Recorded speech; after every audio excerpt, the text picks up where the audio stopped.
Sridhar studies ముందుగా AP డీసెట్లో మంచి ర్యాంకులు సాధించినటువంటి విద్యార్థులందరికీ కూడా ముందుగా అభినందనలు.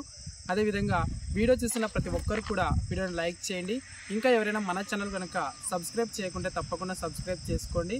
ఎందుకంటే నేను ఏ వీడియో పెట్టినా మీకు నోటిఫికేషన్ ద్వారా రావాలంటే మాత్రం ఖచ్చితంగా మీరు మన ఛానల్ని అయితే సబ్స్క్రైబ్ చేసుకుని ఉండాలి. కాబట్టి ఖచ్చితంగా మన ఛానల్ సబ్స్క్రైబ్ అనేది చేసుకోండి.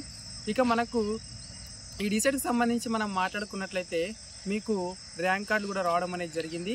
ఇక ర్యాంక్ కార్డులు వచ్చిన తర్వాత మనకి ఇంకా 2 ప్రాసెస్లు అనేవి మిగిలి ఉంటాయి. ఆ 2 ప్రాసెస్ కూడా మనకు ఏంటి అంటే, ఒకటి మనకు వెబ్ ఆప్షన్స్ అనేది చూస్ చేసుకోవాల్సి ఉంటుంది. మీకు ర్యాంక్ ఎక్కువ వచ్చినా తక్కువ వచ్చినా మీరు మొదట చేయాల్సిన పని ఏంటంటే ఖచ్చితంగా మీరు వెబ్ ఆప్షన్స్ అనేది చూస్ చేసుకోవాలి. ఇంకోటి ఈ వెబ్ ఆప్షన్స్ అనేది మీరు ఎలా చూస్ చేసుకుంటారంటే, ఎక్కువ మార్కులు అంటే ఎక్కువ ర్యాంక్ ఎవరికైతే వచ్చిందో వాళ్ళు ఎక్కువ వెబ్ ఆప్షన్స్ అంటే మన కాలేజ్ లిస్ట్ అనేది చాలా ఇచ్చింటారు. వాటన్నిటిని కూడా సెలెక్ట్ చేసుకోండి.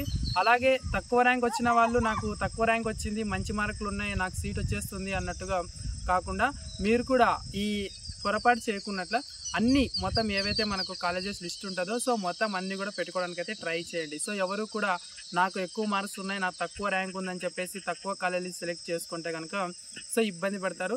గతంలో కూడా ఇలాంటి పరిస్థితి అనేది వచ్చింది కాబట్టి నేను ముందుగానే మీకు తెలియజేస్తున్నా. కాబట్టి అలాంటి పరిస్థితులు అంటే అలాంటి పొరపాట్లు ఎవరు కూడా చేయొద్దు.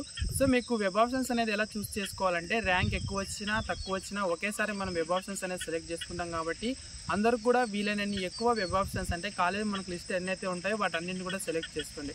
ఎందుకంటే మీరు సెలెక్ట్ చేసుకుంటే మీకు నచ్చిన కాలేజ్ కాకపోయినా మీకు ఎక్కడో ఒక చోట సీట్ అనేది రావడానికి అవకాశం ఉంటుంది. మొదట వెబ్ ఆప్షన్స్ అనేది చూస్ చేసుకునేటప్పుడు మీకు మొదట ఏదైతే కాలేజ్ లిస్ట్లో పేరు ఉంటుందో మీకు మొదట మీ జిల్లాలో ఉన్నటువంటి మొదటి కాలేజ్ సెలెక్ట్ చేసుకోండి.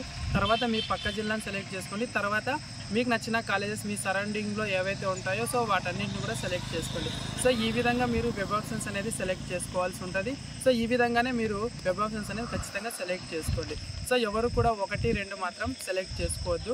ఇక మనకు వెంటనే వెబ్ ఆప్షన్స్ సంబంధించి కూడా వస్తుంది. ఇక వెబ్ ఆప్షన్స్ వచ్చిన తర్వాత మీకు ఎక్కడ సీట్ అలాట్ అయింది అనేది నెక్స్ట్ స్టెప్లో ఉంటుంది. అది కూడా నేను మీకు చెప్తాను. ఇది కేవలం వెబ్ ఆప్షన్స్ సంబంధించి మాత్రమే కాబట్టి వెబ్ ఆప్షన్స్ అనేది కరెక్ట్గా సెలెక్ట్ చేసుకోండి. ఓకే ఫ్రెండ్స్, ఇది ఇవాళ వీడియో అనమాట. వీడియో నచ్చితే ఖచ్చితంగా లైక్ చేయండి. ఇంకెవరైనా సబ్స్క్రైబ్ చేయకుంటే మాత్రం తప్ప